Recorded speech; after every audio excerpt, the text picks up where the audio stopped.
Bonjour, Dongo, l'entreprise KS Agro.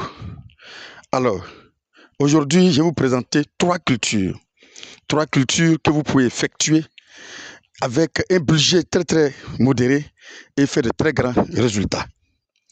Ces trois cultures sont très rapides. Très rapides parce que tout simplement, ce sont des cultures de 45 jours. Top chrono. Et je ne vais pas vous citer seulement que ces cultures-là, je vous dis comment respecter les 45 jours top chrono et surtout comment faire pour faire de gros résultats avec ces trois cultures. La rentabilité d'une culture, pour moi, part de plusieurs facteurs tenant compte de sa faisabilité. Si la faisabilité de cette culture est très compliquée, ou vous pouvez facilement perdre votre culture, c'est loin d'être rentable. Si cette culture demande un investissement de base beaucoup plus lourd, si vous êtes débutant, c'est loin d'être rentable. Parce que ça va mobiliser beaucoup de fonds et vous n'êtes pas sûr d'aller jusqu'au bout. Pour moi, c'est loin d'être rentable. Faites attention au niveau de la rentabilité.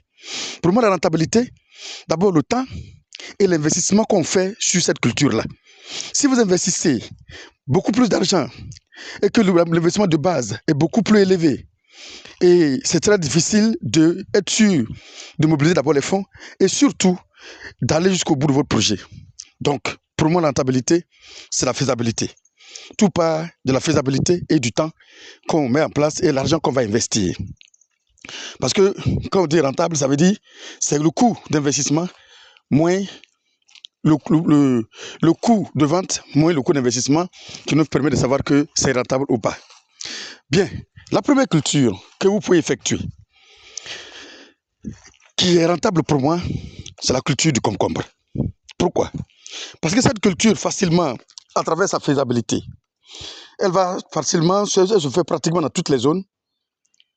Sa durée, le cycle de vie va osciller entre 45 à 60 jours.